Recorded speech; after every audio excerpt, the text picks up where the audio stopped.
Hello students, welcome to digital platform of Winsome International School. आज हम पढ़ेंगे class 12th chemistry में उसका चैप्टर नंबर 1 सॉल्यूशन और इसका पार्ट नंबर 10 ऑस्मोटिक प्रेशर।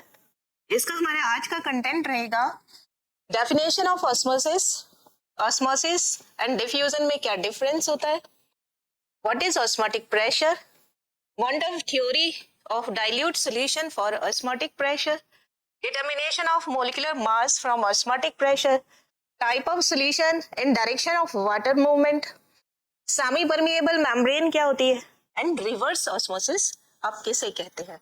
इसके अलावा सिग्निफिकेंस ऑफ ऑस्मोसिस ये भी हम देखने वाले हैं। First of all we describe what is osmosis. आपने बहुत बार देखा होगा, अगर हमें चने की सब्जी बनानी है तो हम उसे कई घंटों पहले भिगोकर रख देते हैं। क्यों भिगोकर रख देते हैं? क्योंकि सूखे हुए चने कुछ घंटे भीगने के बाद में फूल जाते हैं। और फूल वो क्यों गए, स्वेल क्यों हो गए? क्योंकि वाटर जो है उन सूखे चनों के अंदर चला गया। ये जो प्रोसेस है जिसमें वाटर जहां ज्यादा था वहां चला गया जहां पर कम है, इसी प्रोसेस को हम बोलते हैं ऑस्मोसिस। और इस प्रोसेस के लिए सबसे जरूरी कंडीशन है कि सेमी परमिएबल मेम्ब्रेन होनी चाहिए, दो अलग अलग कंसेंट्रेशन के सॉल्यूशंस होने चाहिए और स्पॉन्टेनियस मूवमेंट होता है ये, और सॉल्वेंट का मूवमेंट होता है। ये बहुत ध्यान रखने वाली बात है कि यहाँ ऑस्मोसिस के अंदर सॉल्वेंट का ही मूवमेंट होता है, वाटर मॉलिक्यूल का ही मूवमेंट होता है और थ्रू सेमी परमिएबल मेम्ब्रेन, तभी आप इसे ऑस्मोसिस बोलेंगे। नाउ रीड करते हैं, it is a spontaneous movement of solvent molecules. आप इसे तभी रोक सकते हैं जब आप उस पर एक्सटर्नल प्रेशर लगाते हैं, अदरवाइज ये अपने आप ही होता है और सॉल्वेंट मॉलिक्यूल्स मूव करते हैं।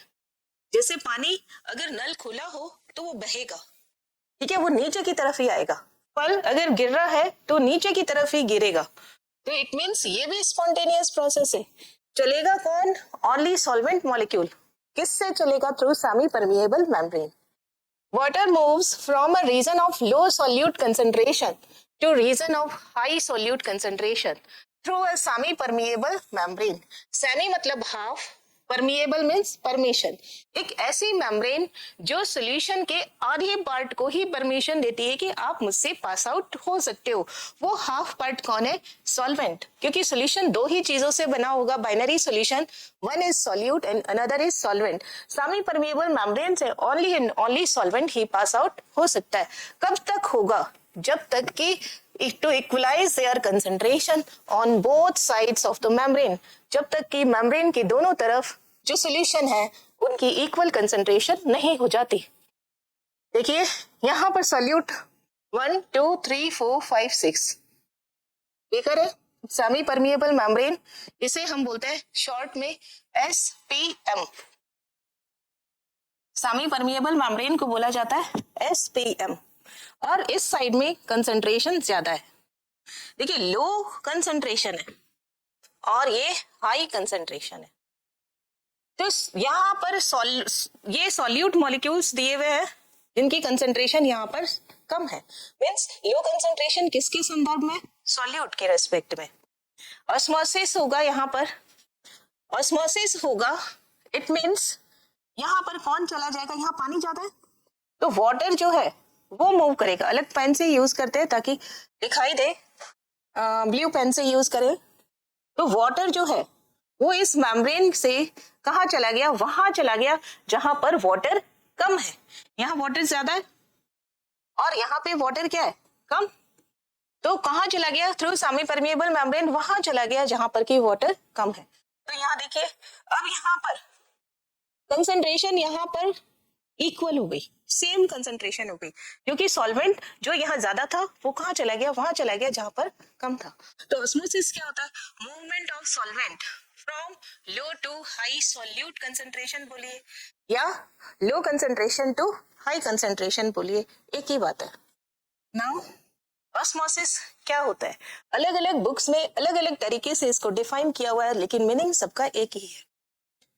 फर्स्ट, ऑस्मोसिस के अंदर वाटर मूव करता है। सबसे पहली बात, वाटर मूव करेगा। कहां से कहां? प्योर वाटर से सॉल्यूशन की तरफ।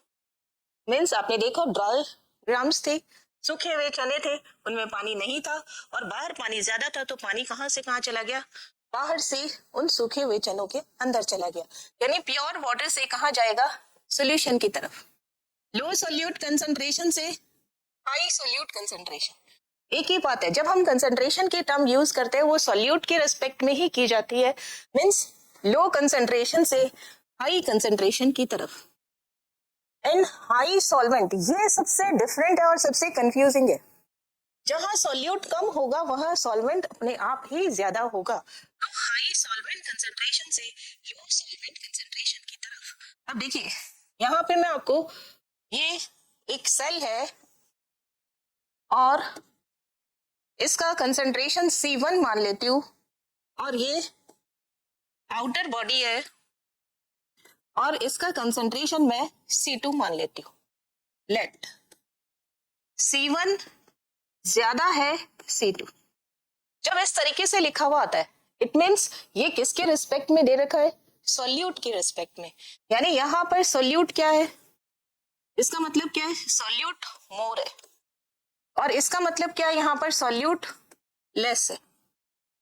तो ऑस्मोसिस कैसे होगा, लो सॉल्यूट टू हाई सॉल्यूट, यानी C2 से C1 की तरफ। ऑस्मोसिस क्या होगा, C2 से C1, इसका डायरेक्शन क्या हो गया, C2 से C1, यानी वाटर यहां से कहा जाएगा, सेल के अंदर। वाटर बाहर से कहा जाएगा, सेल में। इसी तरीके से अगर मैं इसका अपोजिट कर देती हूँ, C2 की वैल्यू ज्यादा कर देती हूँ C1 से, तो वो कहां से कहा जाएगा, C1 से C2 की तरफ, यानी सेल से आउटर बॉडी की तरफ चला जाता है। इसी तरीके से ये चारों में से कोई भी बात आती है तो सबका मीनिंग ऑस्मोसिस ही होता है। प्योर वाटर मूव करेगा सोल्यूशन से through SPM, low solute concentration से हाई सॉल्यूट कंसंट्रेशन की तरफ वाटर मूव करेगा through SPM, high solvent concentration से लो सॉल्वेंट कंसंट्रेशन की तरफ वाटर मूव करेगा through SPM, and low concentration of solution से हाई कंसंट्रेशन ऑफ सॉल्यूशन की तरफ वाटर मूव करेगा through SPM। All are osmosis, सभी ऑस्मोसिस की ही डेफिनेशन है। आप इसे किसी भी तरीके से डिफाइन कर सकते हैं। Now difference between diffusion and effusion. Diffusion और इफ्यूजन में क्या फर्क है, जैसे एक एग्जांपल अभी मैंने दिया, ड्राई ड्रम से उसको अपने वाटर में रखा तो वो स्वेल हो गई। ऐसे ही अगर हम कहीं अगरबत्ती जलाएं तो पूरे कमरे में पता चल जाता है, या घर में हलवा बन रहा हो तो वो पूरे घर में पता चल जाता है कि हलवा बन रहा है। पकोड़े बनाए तो पूरे घर में महक आती है कि पकोड़े बन रहे हैं, या छोले पूड़ी की सब्जी हो, छोले पूड़ी हो खाने में, तो हमें बाहर से आने पर भी पता चल जाता है कि इसकी किस स्मेल है। ये जो स्मेल है ये क्या कहलाती है, डिफ्यूजन। और चनों का फूलना पानी में रखने पर, राजमा का फूलना, स्प्राउट्स जो मूंग है, मोट है, वो पानी में रखने पे फूल जाते हैं, या अगर कोई सब्जी है खुले में रख दो तो वो पिचक जाती है।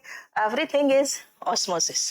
अगर फ्रेश वेजिटेबल्स को खुले में रख दिया जाए तो एक दिन के बाद में वो सिकुड़ जाएगा, श्रिंक हो जाएगा। क्यों, due to loss of water. Vegetables में वाटर ज्यादा है, बाहर वाटर कम है, तो वो श्रिंक हो जाएगा। और इसी तरीके से अगर सूखे हुए चनों को पानी में रख दिया जाए तो वो फूल जाता है। क्यों, ड्यू टू ऑस्मोसिस। तो इन दोनों फिनोमिनन में क्या डिफरेंस है, ये कई बार एग्जाम में पूछा जाता है और आपको पता भी होना चाहिए। तो फर्स्ट डिफ्यूजन क्या है, it is the phenomena of moving particles from a region of higher concentration to region of lower concentration। देखिए ऑस्मोसिस में क्या था, लोअर कंसंट्रेशन से हायर की तरफ गया था, और यहाँ पे क्या है, हायर टू लोअर है, और SPM की जरूरत नहीं है। यहाँ पे देखिए, it is the phenomena of moving solvent particles है, इसमें सॉल्यूट एंड सॉल्वेंट दोनों करते हैं, लेकिन ये पार्टिकल्स किसके लिए आया है, सॉल्यूट के लिए। Moving solvent particles across a semi-permeable membrane from a region of low solute to high solute concentration। Diffusion किसकी प्रॉपर्टी होती है, लिक्विड की और गैसेस की, दोनों की प्रॉपर्टी है, लिक्विड एंड गैसेस। जबकि ऑस्मोसिस किसकी प्रॉपर्टी है, ओनली एंड ओनली लिक्विड की प्रॉपर्टी है। और सॉलिड में तो ना तो डिफ्यूजन होता है ना ही ऑस्मोसिस होता है। No membrane is required. कोई मेम्ब्रेन की रिक्वायर्ड नहीं होती है। और इसमें क्या रिक्वायर्ड होता है? SPM, semi permeable membrane. Water is not necessary for movement. इसमें तो वाटर ही चलता है, water moves from one region to another, it means water is necessary for this process. The flow of constituents in all direction. ऐसा नहीं है कि अगर हम अगरबत्ती की एक जगह चलाते हैं तो एक्स डायरेक्शन में जाएगी, वाई में नहीं जाएगी या जेड में नहीं जाएगी। ऑल डायरेक्शन में इवनली स्प्रेड आउट होता है, फ्लो करता है। कौन? डिफ्यूजन में। जबकि ऑस्मोसिस में डायरेक्शन फिक्स है, प्योर वाटर टू सोल्यूशन ही जाएगा, तो ये यूनिट डायरेक्शनल होता है। It is in one direction only. Diffusion is a natural phenomena that can not be stopped, but spontaneous तो होता है। पर अगर हम एक्सटर्नल प्रेशर लगा दें सोल्यूशन की तरफ तो वो रुक भी सकता है।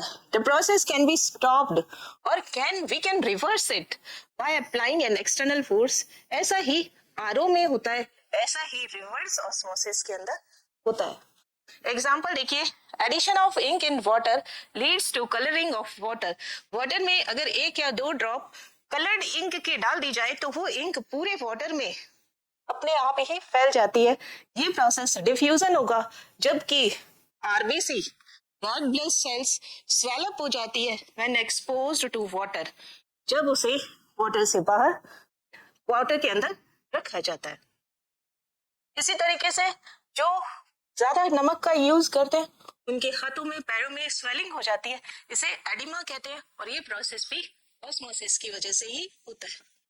नाउ ऑस्मोटिक प्रेशर क्या होता है? ऑस्मोटिक प्रेशर नाम से ही पता चल रहा है, ऑस्मोसिस को स्टॉप करने के लिए जितना प्रेशर अप्लाई किया जाता है वही ऑस्मोटिक प्रेशर कहलाता है। अब देखिए प्रेशर किस पर अप्लाई करें। आपने ऑस्मोसिस की डेफिनेशन देखी, ऑस्मोसिस में आपको पता चल रहा है किसका लेवल बढ़ रहा है? इस साइड का। इस साइड का मतलब हाई कंसेंट्रेशन में वाटर का लेवल बढ़ रहा है। इट मीन्स हमें प्रेशर भी कहाँ अप्लाई करना पड़ेगा? हाई कंसेंट्रेशन की तरफ। अगर डेफिनेशन कही जाए, प्रेशर कहाँ अप्लाई करना पड़ेगा? सोल्यूशन की तरफ। प्रेशर कहाँ अप्लाई करना पड़ेगा? हाई सोल्यूट कंसेंट्रेशन की तरफ। कहाँ अप्लाई करना पड़ेगा? लो सॉल्वेंट कंसेंट्रेशन की तरफ या फिर हाई कंसेंट्रेशन ऑफ सोल्यूशन की तरफ। ये यहाँ पर प्योर सॉल्वेंट यानी ओनली वाटर, और यहाँ पर कौन है? सोल्यूट। सॉल्यूट का साइज सॉल्वेंट के साइज से बड़ा होता है, इसलिए सेमी परमिएबल मेम्ब्रेन उसे अलाउ नहीं करती कि आप मुझसे पास आउट हो जाओ। तो कौन पास आउट हो सकता है? ओनली वाटर मॉलिक्यूल ही एसपीएम से पास आउट हो सकता है। और लेवल किसका बढ़ता है? सॉल्यूशन का लेवल इंक्रीज होता है, इसलिए प्रेशर भी हमें कहाँ अप्लाई करना पड़ेगा? सॉल्यूशन की ओर अप्लाई करना पड़ेगा। सॉल्यूशन पे इतना प्रेशर लगा दे कि ये ऑस्मोसिस को स्टॉप कर दे। ये वाटर है, वाटर यहाँ से यहाँ जा रहा है, थ्रू एसपीएम जा रहा है।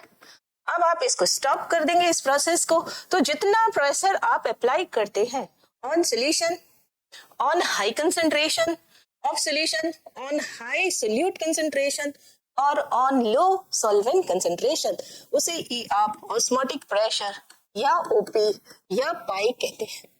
डिफाइन पढ़ेंगे इसे। Osmotic pressure is defined as the minimum pressure applied to a solution to stop the flow of solvent, या हम कह सकते हैं to stop the osmosis process or solvent molecule through semi-permeable membrane. It is known as osmotic pressure. Denote किससे किया? पाई से लिखा भी है। It is denoted by pi unit।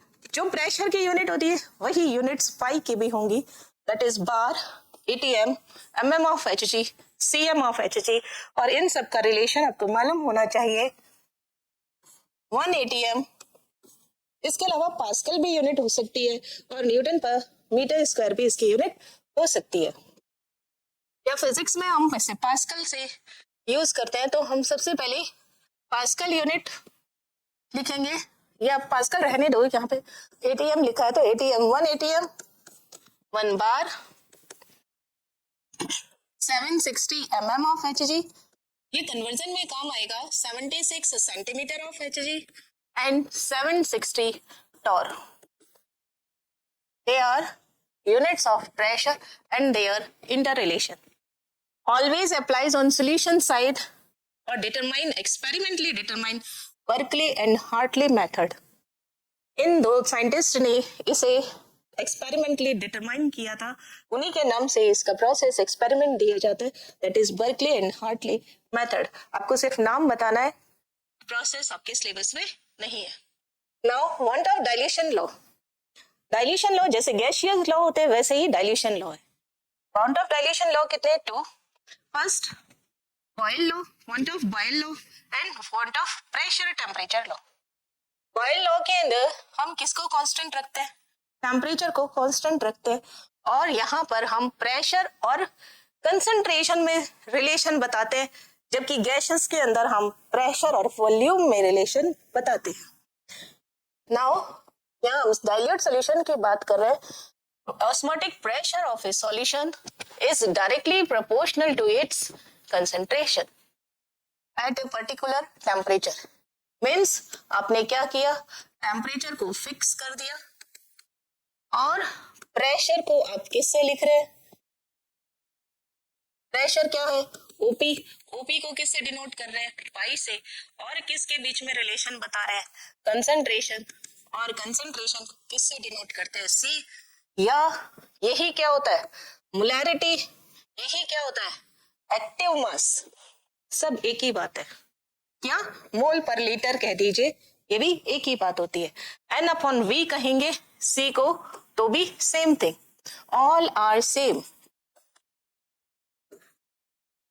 इसे बोलते हैं हम एक्टिव मास. नाउ कंसंट्रेशन क्या होता है? One upon dilution. डाइल्यूट करेंगे तो कंसंट्रेशन कम होती है, यानी वॉल्यूम बढ़ाने पर कंसंट्रेशन कम होती है.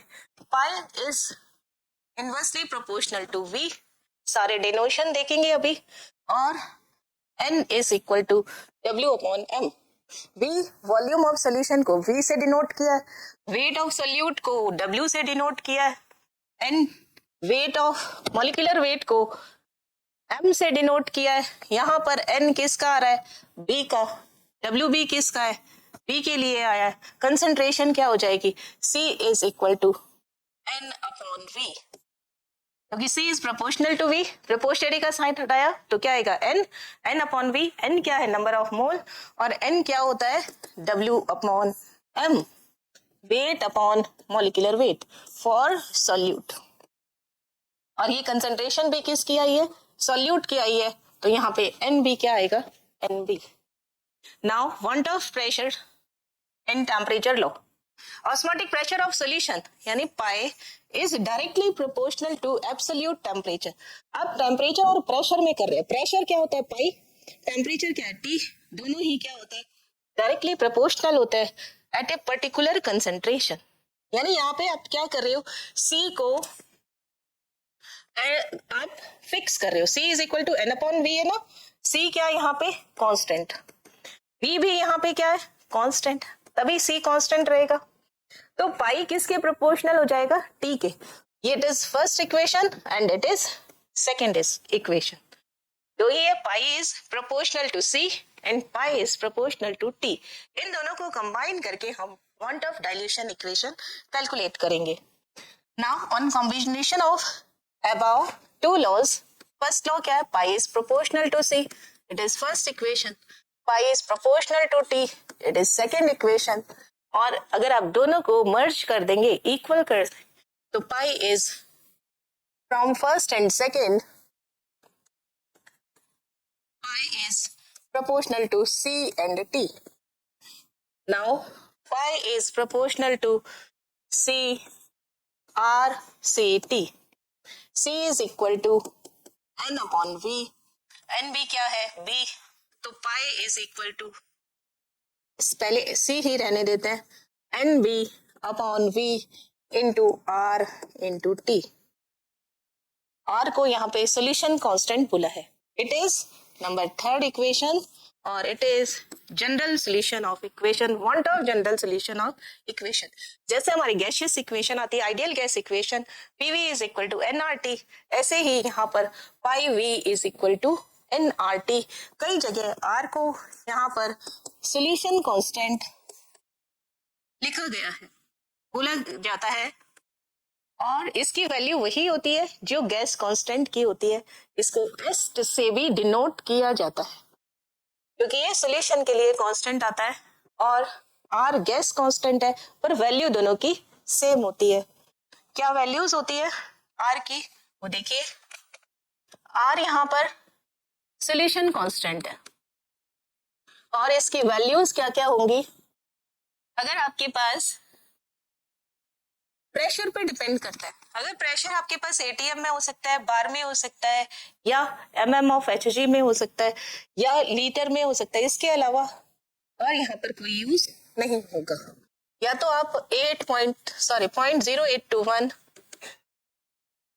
लीटर एटीएम पर केल्विन पर मोल, यही यहाँ पर यूनिट आर की भी यही होती है, एस की भी यही है, सेम है।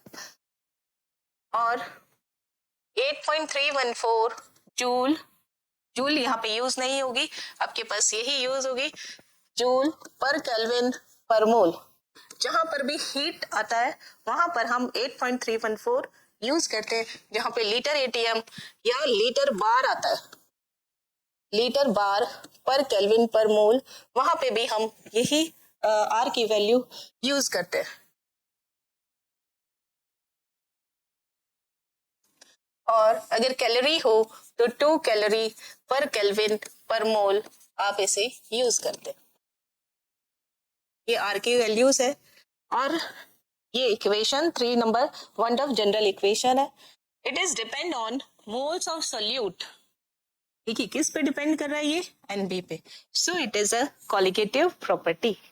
ये एक कॉलिगेटिव प्रॉपर्टी है क्योंकि एनबी पर डिपेंड कर रही है, यानी pi is proportional to NB. Okay. Now, determination of molecular weight of solute from osmotic pressure. Osmotic pressure से आप कैसे molecular weight find out करेंगे solute का। आपके पास इक्वेशन क्या आया,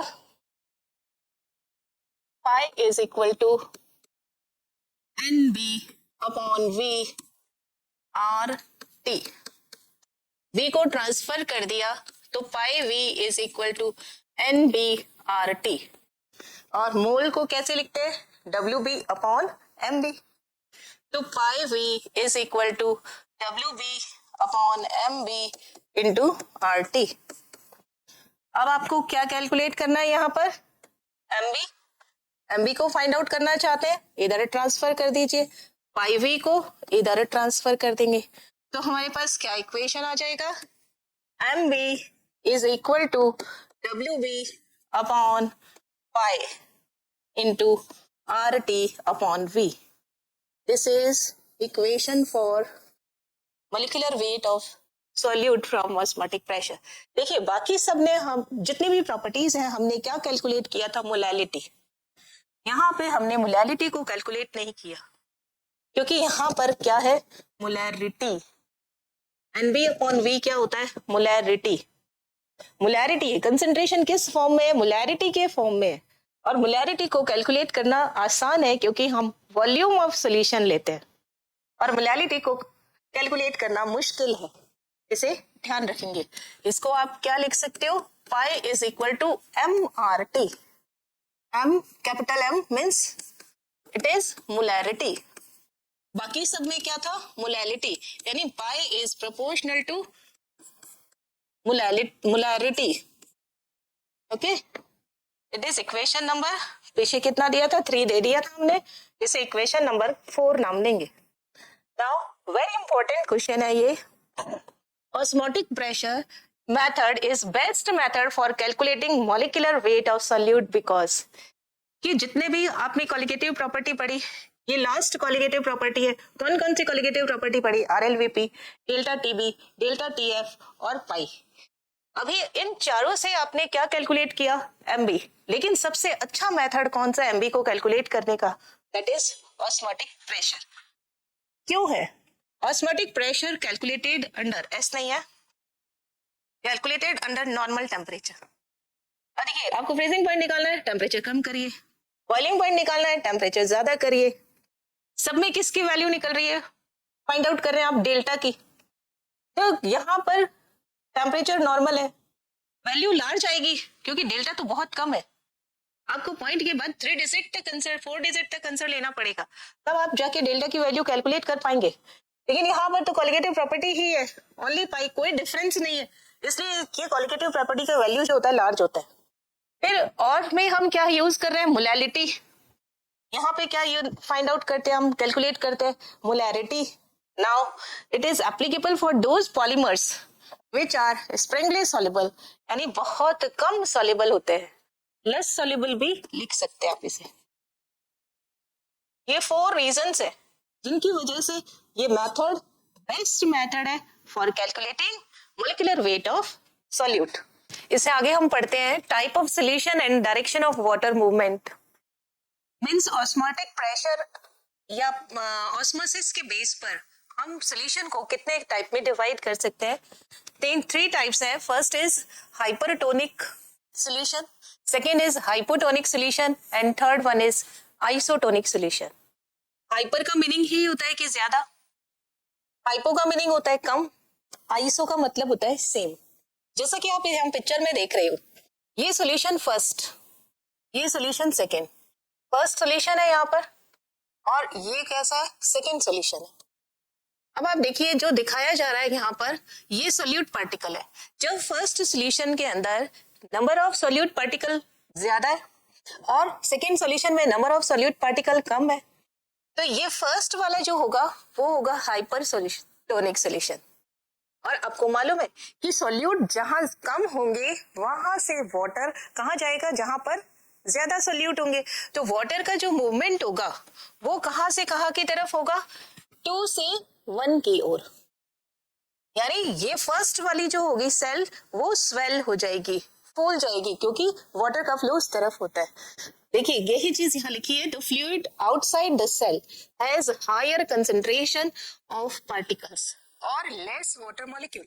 दोनों चीजें लिखी गई है, इसलिए आपको किसी भी तरीके से दिया जाए ध्यान रखना है। यानी फ्लूइड के जो बाहर है ये सेल, ये बाहर फ्लूइड, वहां पर हायर कंसंट्रेशन है यानी लेस अमाउंट ऑफ वाटर है।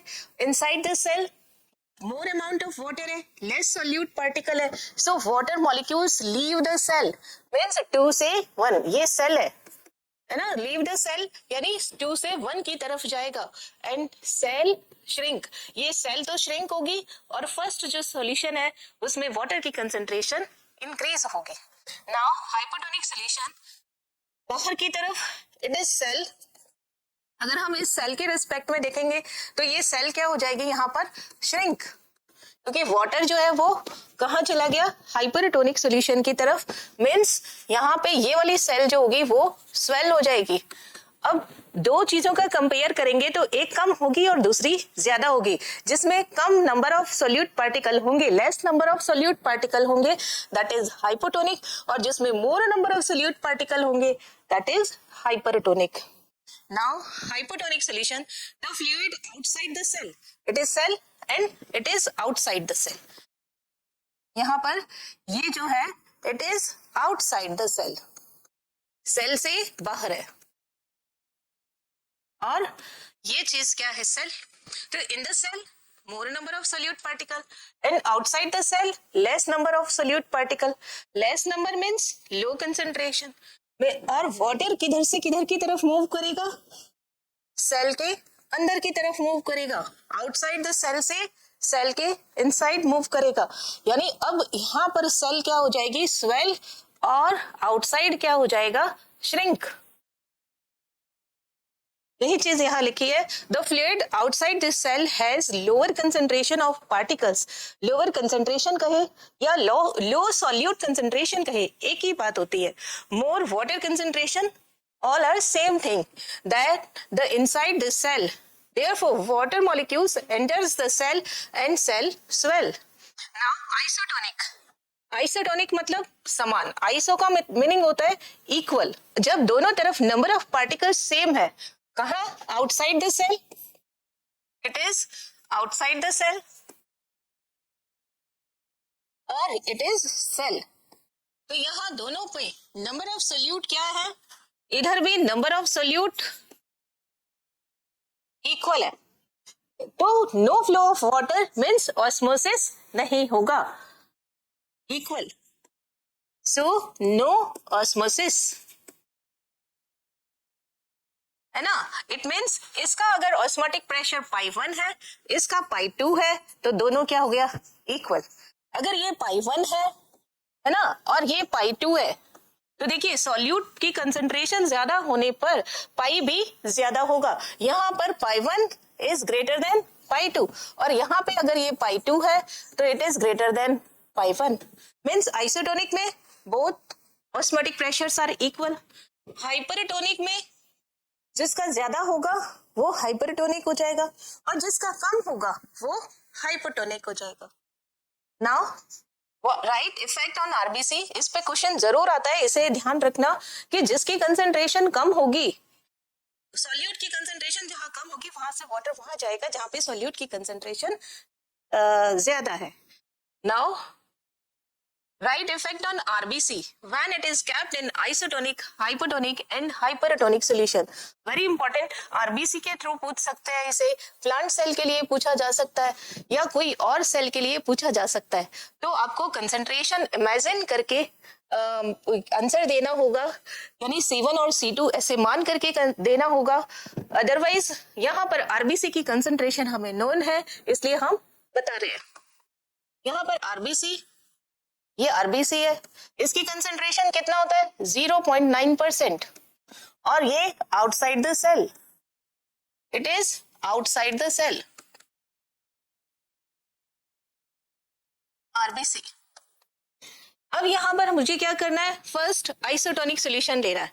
आइसोटोनिक का मतलब pi 1 is equal to pi 2, pi 1 is equal to pi 2, और पाई 1 और पाई 2 कब इक्वल होंगे, जब दोनों की कंसंट्रेशन सेम होगी। इट मींस ये सॉल्यूशन है, इसकी कंसंट्रेशन भी कितनी है 0.9%, मतलब outside the cell concentration 0.9, in RBC concentration 0.9%, so pi 1 is equal to pi 2, दोनों ऑस्मोटिक प्रेशर इक्वल है। Why, because C1 is equal to क्या है C2, कंसंट्रेशन ज्यादा इक्वल है, so no osmosis, therefore no osmosis, osmosis नहीं होगा, no flow of water. यही चीज यहाँ लिखी है, RBC cell in isotonic solution do not shrink और स्वेल, ना तो वो श्रिंक होगी ना ही वो स्वेल होगी। There is no change in size of RBC. Now इसे अगर हम हाइपोटोनिक सॉल्यूशन में रखते हैं, हाइपो का मीनिंग कम और हाइपर का मीनिंग ज्यादा, ठीक। यहां पर नेक्स्ट आइसोटोनिक सॉल्यूशन हो गया। ये हाइपोटोनिक सॉल्यूशन में इट इज सेल आरबीसी, और आरबीसी का कंसंट्रेशन मुझे मालूम है कितना है 0.9%, ये फिक्स होता है, ये आपको याद ही होना चाहिए। और अगर कोई दूसरी सेल देगा तो वो उसके लिए उसकी कंसंट्रेशन देगा। ये C1 कंसंट्रेशन है outside the cell, it is outside the cell. हमने इसको कहाँ रखा है, हाइपोटोनिक सॉल्यूशन में। हाइपोटोनिक सॉल्यूशन मतलब इसकी कंसंट्रेशन क्या हो गई, कम, मींस यहाँ पर 0.8%, इमेजिन 0.5, 0.6, 0.7, है ना, 0.9 से कम रखना है आपको। मींस इट इज, ये कंसंट्रेशन क्या शो करती है, it is hypotonic cell, hypotonic solution है। मींस C1, अगर मैं आरबीसी को C1 लेती हूँ और इसे C2 लेती हूँ, तो C1 ग्रेटर देन C2, तो पाई भी क्या हो जाएगा, ग्रेटर हो जाएगा, क्योंकि pi is proportional to C, pi 1 greater than pi 2, और जब ज्यादा हो जाएगा पाई 2, तो इट मींस कंसंट्रेशन कहां से कहां की तरफ जाता है, वाटर जहां से कम होता है वहां से ज्यादा की तरफ जाता है। मींस वो आरबीसी की तरफ जाएगा, वाटर कहां से कहां की तरफ फ्लो होगा, यहाँ पे क्या है, वाटर ज्यादा है और अंदर वाटर क्या है, कम, तो वाटर ज्यादा से कहां जाएगा, कम की तरफ जाएगा, यानी आरबीसी जो होगी उसका साइज जो होगा वो इंक्रीज हो जाएगा, अंदर की तरफ जाएगा ना, तो साइज या वॉल्यूम ऑफ आरबीसी जो है वो इंक्रीज हो जाएगा, और बहुत ज्यादा हो जाए तो वो आरबीसी फट जाएगी, that is haemolysis. Water flow कहाँ से कहाँ की तरफ होगा? वाटर फ्लो कहाँ से कहाँ की तरफ होगा? C2 to C1। आरबीसी क्या हो जाएगी यहाँ पर? स्वेल और ब्रस्ट। या तो वो फट जाएगी, अगर बहुत ज्यादा करेगी तो बहुत ज्यादा वाटर एब्जॉर्ब कर लेगी तो फट जाएगी, या फिर फूल जाएगी। यही चीज यहाँ लिखी है। When RBC placed in hypertonic solution, the free water will enter the cell, making it swell and undergo hemolysis or burst. Now, third condition, when RBC kept in hypertonic solution, hypertonic का मतलब concentration क्या है? ज्यादा। और जब concentration ज्यादा होगी तो पाई की वैल्यू भी ज्यादा होगी। RBC in hypertonic solution,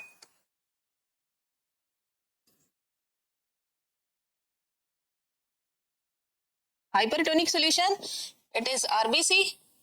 और आरबीसी क्या होगा? कितना कंसंट्रेशन है? 0.9%।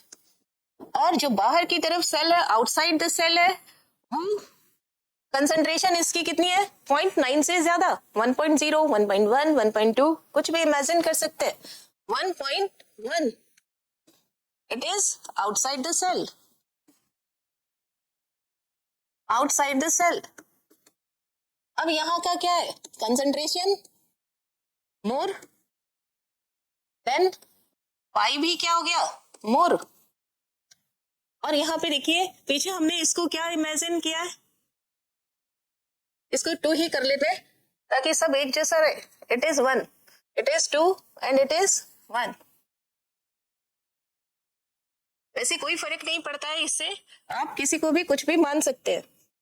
नाउ आपने इस सेल को क्या माना है? 2, इट इज पाई 2 क्या हो गया? मोर। और इन आरबीसी यही सब चीजें क्या हो जाएंगी? इट इज C1 की वैल्यू क्या हो गई है? कम, मीन्स मोर वाटर। C1 क्या है? लेस। और पाई भी क्या हो गया? लेस, कम हो गया। तो वाटर जो होगा ना वो कम कंसंट्रेशन से ज्यादा कंसंट्रेशन की तरफ जाता है। कम कंसंट्रेशन का मतलब होता है वहां पर पानी बहुत ज्यादा है, तो यहां से वाटर कहाँ की तरफ जाएगा? बाहर निकल जाएगा। वाटर बाहर निकल गया, यानी आउटसाइड द सेल आ गया। इट मीन्स यहां पर आरबीसी क्या हो गई? श्रिंक।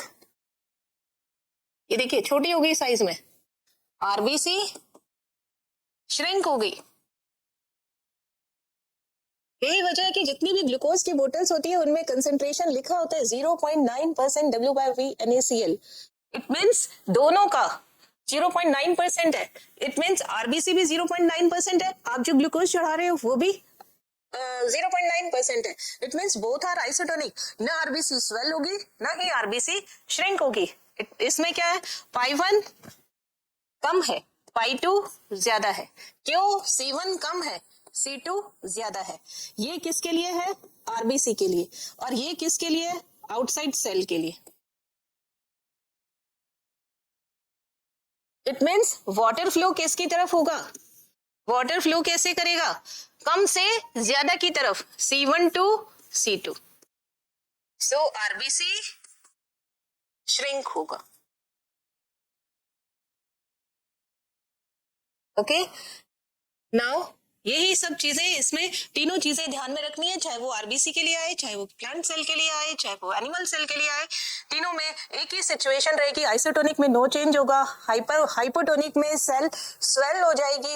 और आरबीसी को या प्लांट सेल को या एनिमल सेल को अगर आप हाइपरटोनिक सोल्यूशन में रखोगे तो वो सिकुड़ जाएगी, श्रिंक हो जाएगी। नाउ नेक्स्ट क्वेश्चन देखते हैं हम। न्यूमेरिकल है, जो हमने अभी पढ़ा आइसोटोनिक सॉल्यूशन पे न्यूमेरिकल पूछे जाते हैं, तो यही क्वेश्चन हमारा देखते हैं क्या है। The osmotic pressure of blood, blood का ऑस्मोटिक प्रेशर कितना है? 7.65 atm at 310 kelvin.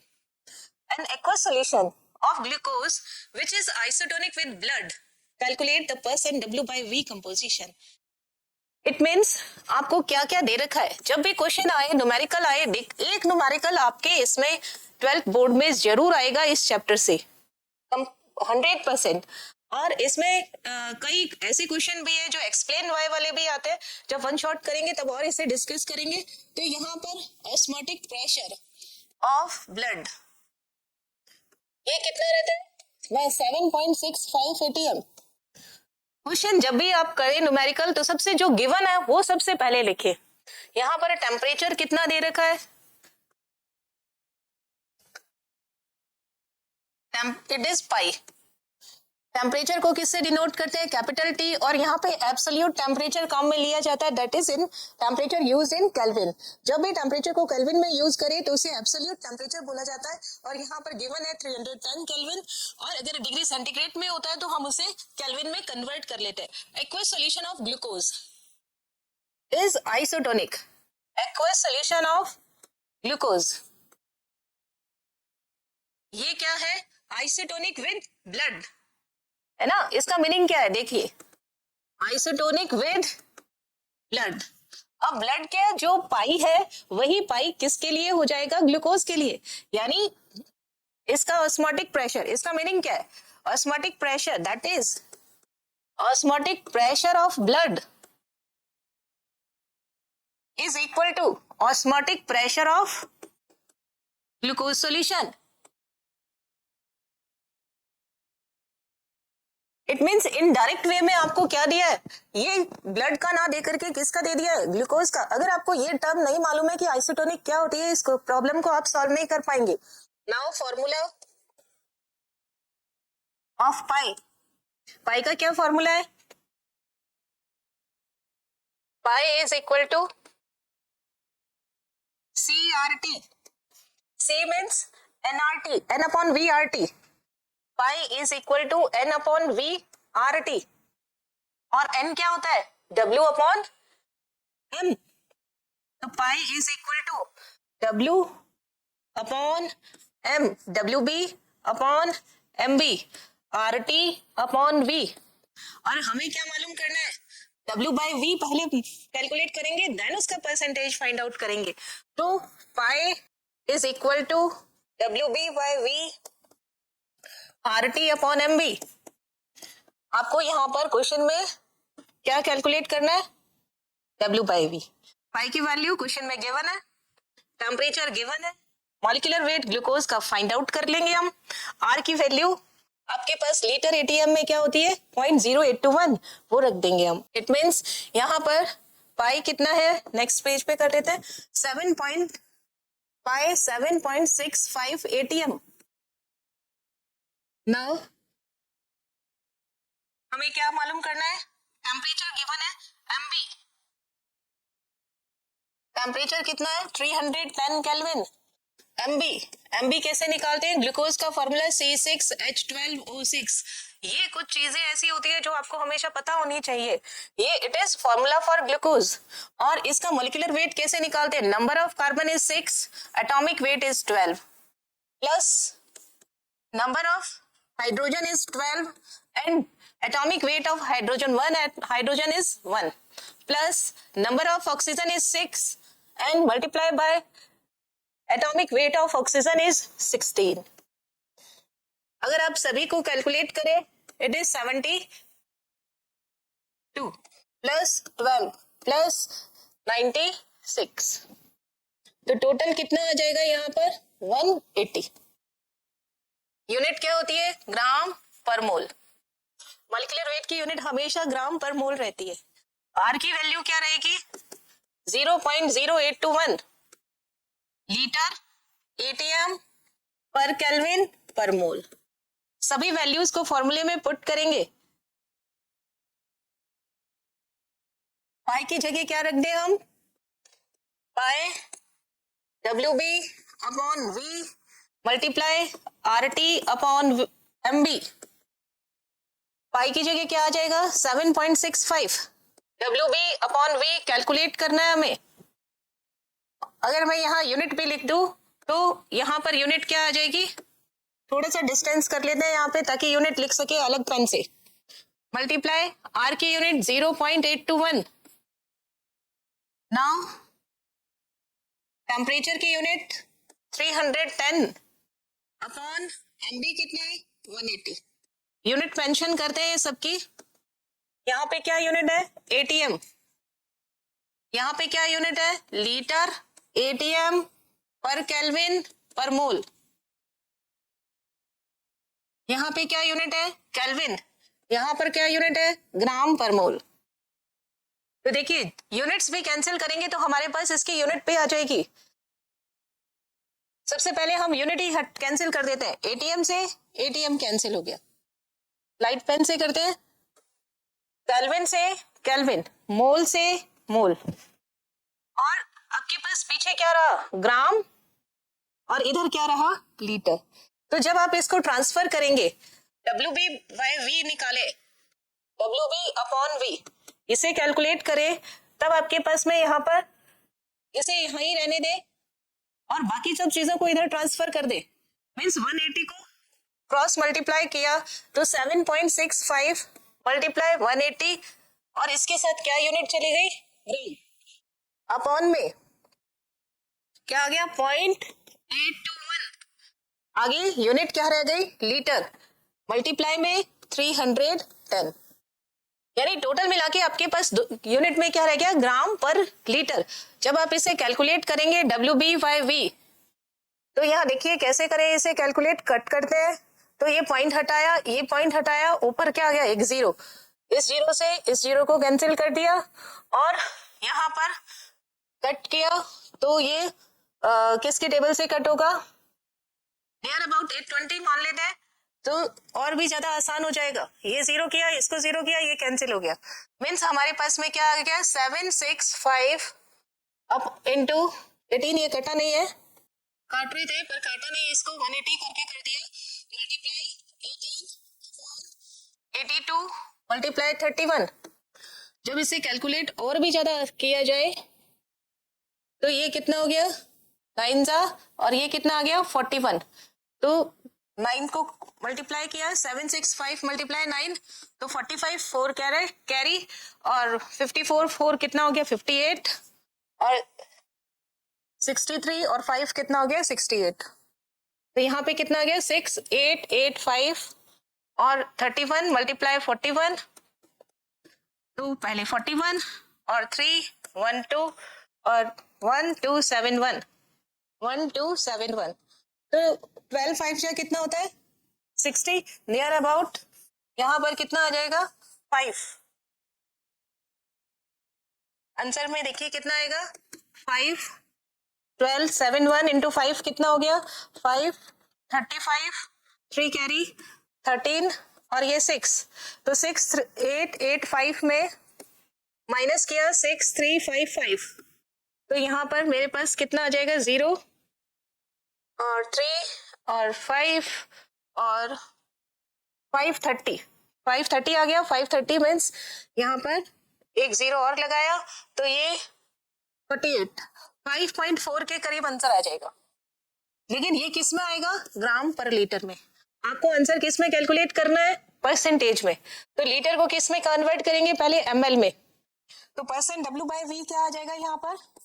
Percent W/V ये कितना आ जाएगा? 5.4 अपॉन ये ग्राम, यहाँ पर ml यानी 1000 ml, और मल्टीप्लाई क्या कर देंगे? 100। ये इसकी डेफिनेशन से आया है। वॉल्यूम हमें ml में ही यूज करना होता है और वेट हमेशा ग्राम में ही होता है। तो जब इसे कट करेंगे तो 20 से 20 कैंसिल, तो आंसर हमारे पास क्या आ जाएगा? 54.54। एक चीज हमने यहाँ गलत कर दी, 0.0821 होता है, 0.0821।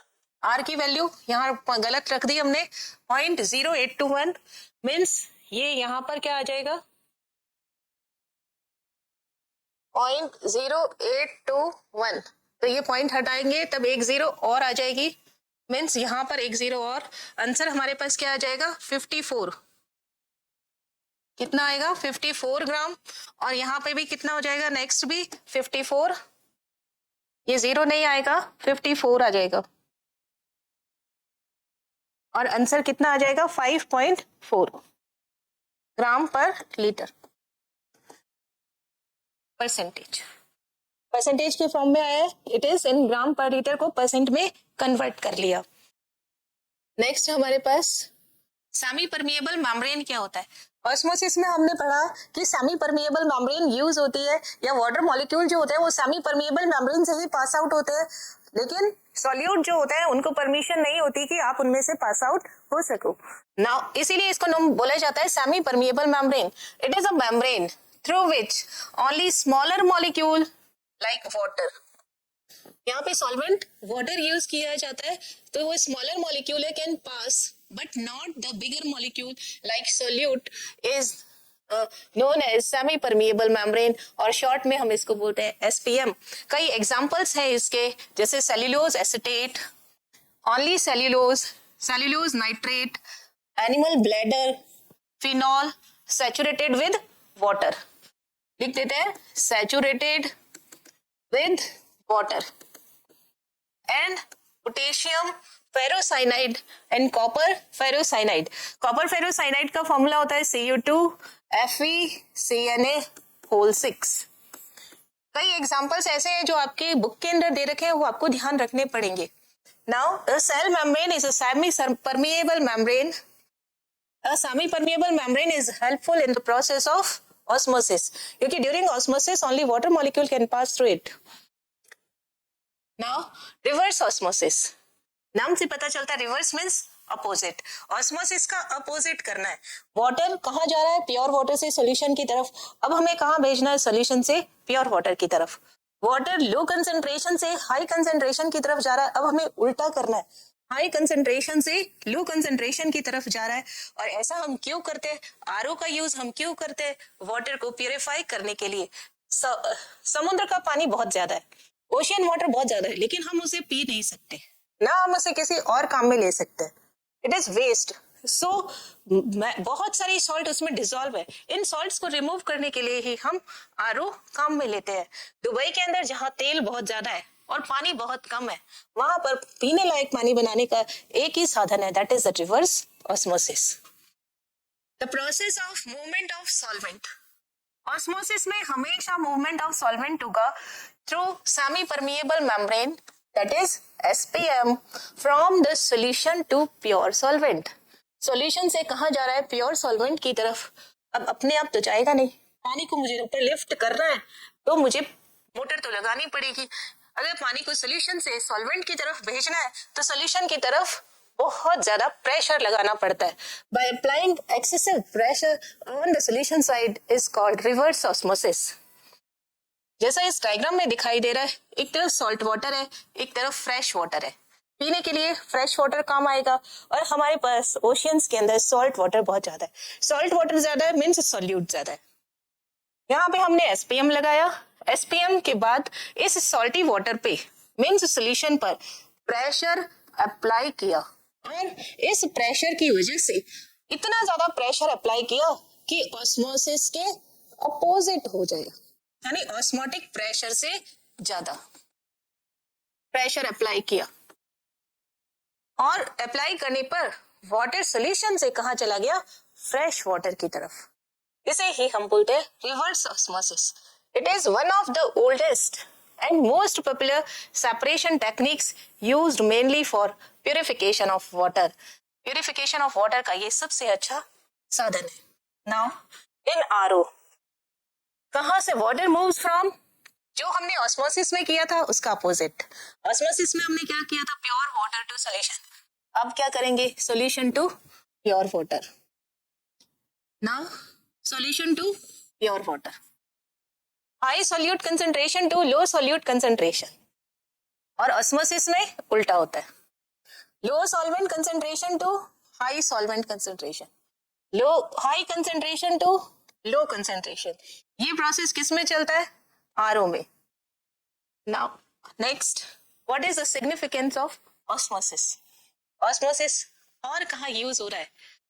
It is responsible for absorption of water from the soil and conducting it to upper parts of plants through the xylem. Water roots के थ्रू जमीन से पानी लेता है, मिट्टी से पानी लेता है, और मिट्टी से पानी अंदर क्यों गया? क्योंकि सेल्स में पानी कम है, मिट्टी में पानी ज्यादा है, इसीलिए आप बार छिड़काव करते हैं पेड़ पौधों पर, ताकि पानी वो रूट्स के थ्रू अंदर एब्सॉर्ब कर ले। जब अंदर वाली सेल्स में ज्यादा हो गया तो प्लांट्स के ऊपर वाले पार्ट में वाटर कम हो जाएगा, नीचे वाली सेल्स में वाटर ज्यादा है तो वाटर ज्यादा से कम की तरफ जाएगा और प्लांट्स के वो टिश्यूज क्या कहलाते हैं जो वाटर को मूवमेंट करने का काम करते हैं, एक जगह से दूसरी जगह ले जाने का काम करते हैं, that are the xylem. It stabilize the internal environment of living organism. हम जो सांस ले रहे हैं, हमारे अंदर जो ऑक्सीजन की सप्लाई हो रही है, CO2 जो हम बाहर निकाल रहे हैं, सारे के सारे प्रोसेस क्या कहलाते हैं, लिविंग ऑर्गेनिज्म में उनको स्टेबलाइज करने का काम इसी प्रोसेस के थ्रू किया जाता है, by maintaining the balance between water and intercellular fluid. It maintains the turgidity of cell. Turgidity means osmotic pressure को वो मेंटेन इतना करता है कि वो फूली हुई रहे, है ना, श्रिंक नहीं हो, ना ही वो ब्रेस्ट हो. This process controls the cell diffusion of water. Higher osmotic pressure protect the plants against drought injuries. जो सूखे के समय इंजरी होती है, यानी कई ऐसे प्लांट्स होते हैं जो ड्रॉट पे जिनका असर नहीं होता. वो क्यों होता है? क्योंकि इनका ऑस्मोटिक प्रेशर बहुत ही ज्यादा होता है. This is all about osmosis. आज की क्लास में हम इतना ही पढ़ेंगे, नेक्स्ट क्लास में हम इससे आगे का पढ़ेंगे. Thank you so much.